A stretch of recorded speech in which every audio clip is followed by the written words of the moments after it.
Hey YouTube, it's been a long time since I've made a video. Not much has happened with the tank up until like the last couple weeks here with school starting and back to my normal schedule. So I've had a little bit more time after school every day to work on it. My dad's been home on the weekends, so it's come a long way since you guys last saw it on my last video. We built the stand and we got our sump all baffled and stuff.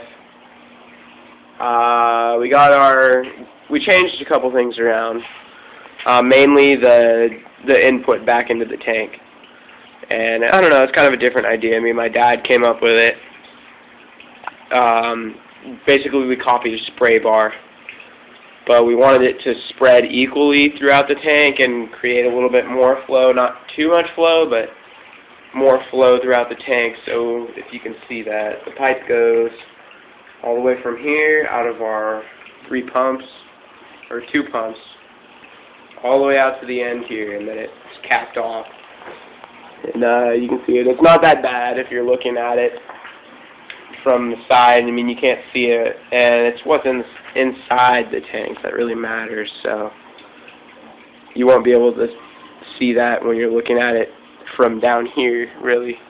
The only thing that really stands out is the yellow zip tie, which will probably end up getting black or something when we get ready to put it up in my room. And then we've got our overflows here. We decided to just go simple and put these little angles on here, and then by adjusting them up and down, we could adjust the flow and the water level here. And then these right here, these nozzles, you can turn them off, which you don't want to do, but I'll show you. You might be able to tell the difference. And basically, what these do is allow air to be sucked through here rather than here and create that like gargling, farting noise. So like this one's doing it right here. So when I open all of these, that noise won't be so loud.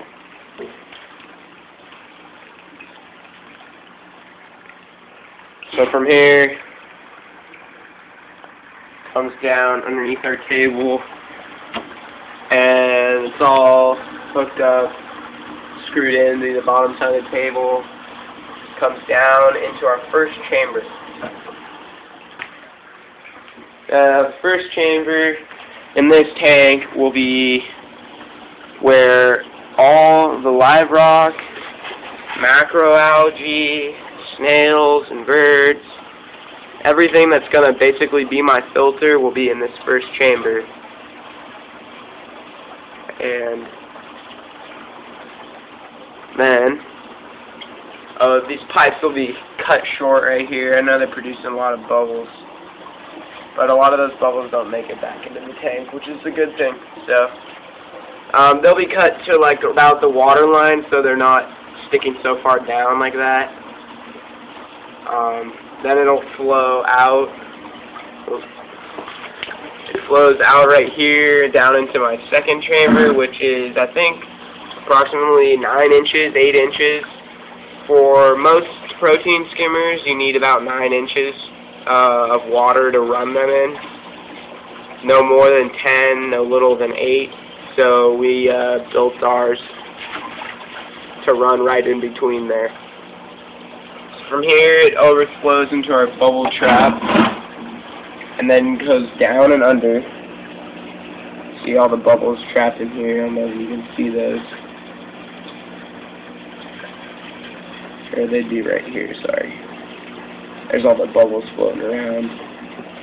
Then they go down here, the bubbles float back up to the top, water comes around, and then pours into our sump area, or our return area.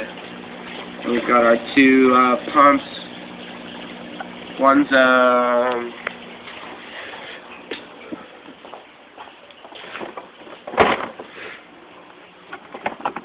One's made by Supreme Classic. Actually, they're both made by Supreme Classic. One's a 500 gallon per hour pump, The other one is 1800, and then with some head pressure of about, let's see if I can find the tape measure.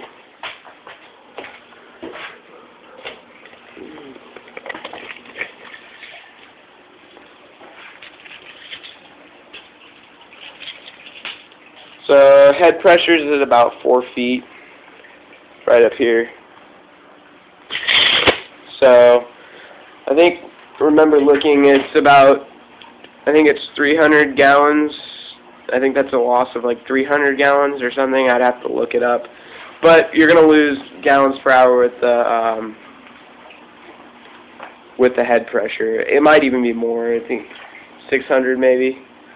Anyway, so we did that, and it brought us out to around 1,000 or something, which is what we need to have good turnover. We want to turn this tank over about 10 times an hour, 10 to 11 times an hour is what we're going for.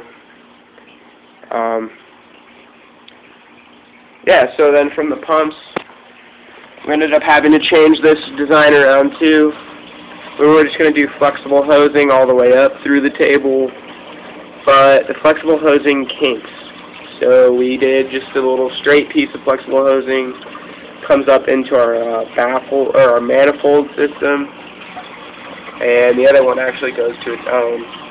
These ones go into a manifold, come up the side right here, and then go in right there, and then this one is added to that one. So then the water goes in.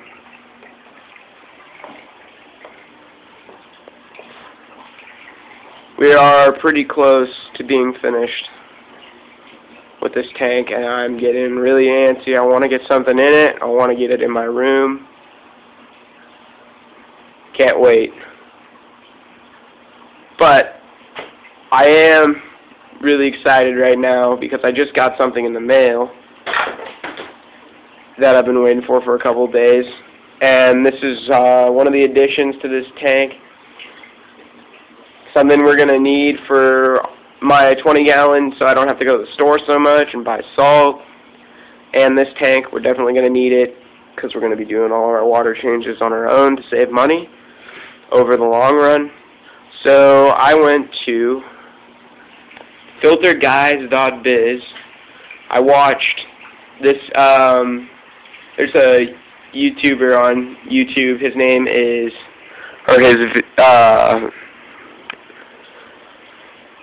I think his channel name is Limpets Reef, and he recommended buying the RODI system from guyz.biz and showed his on one of his videos about doing a water change. And we looked it up, and it was a fairly decent deal and 99% rejection rate. So we went ahead and bought that one, and they shipped it out in 5 days. So I have it unboxed. It's sitting on my couch, and I'll show you guys.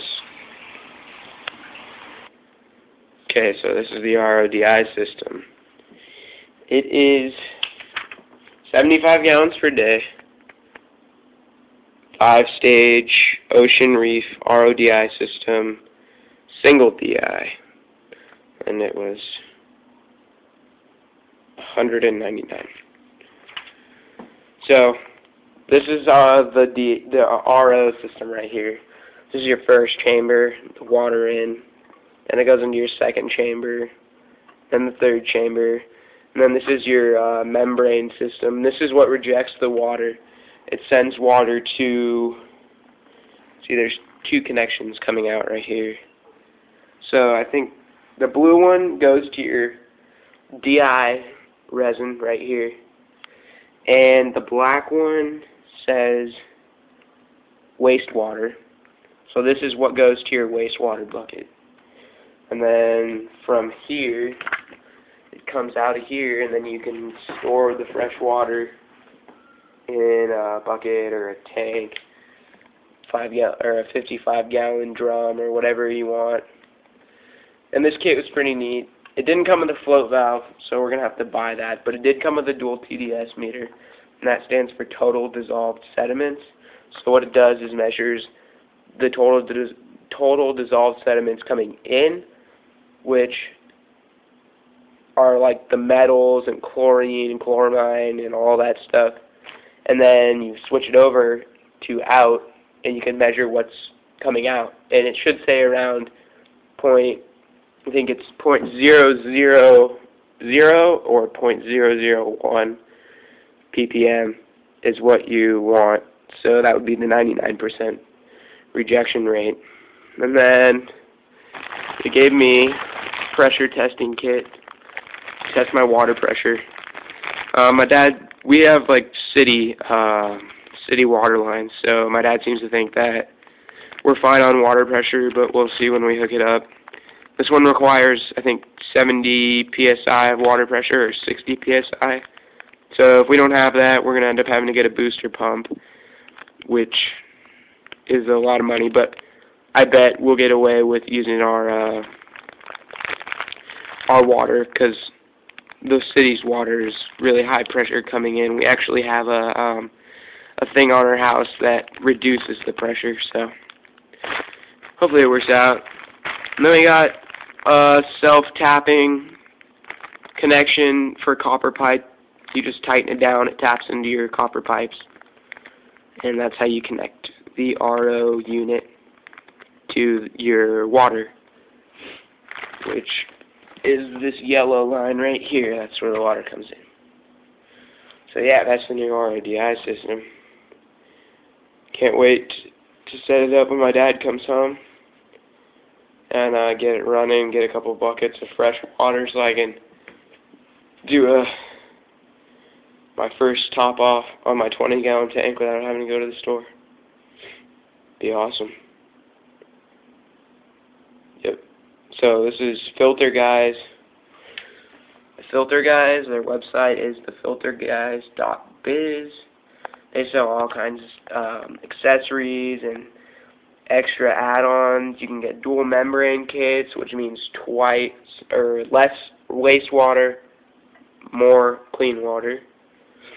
There's things like dual deionization. I haven't really read up on that. I don't know how that works or how it would affect anything. Maybe just it lasts longer. You don't have to change them so often. I think that's what you would have those for. Lots of things. Booster pumps, all kinds of stuff. Float valves, anything you need for RODI systems.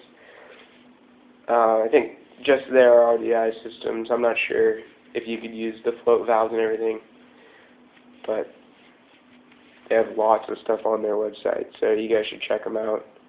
I did. I was impressed with what they were saying. Now I'll have to see firsthand when I turn it on or get it running. So that's that. And maybe soon I'll do an update on my 20-gallon. I don't know when the last time I did an update on it was, but I don't think much has changed since then. I actually lost a mushroom coral in the filter. Pretty bummed out. It was that big red one that I told you was still growing, and he detached and got sucked up in the filter. But I got more mushrooms.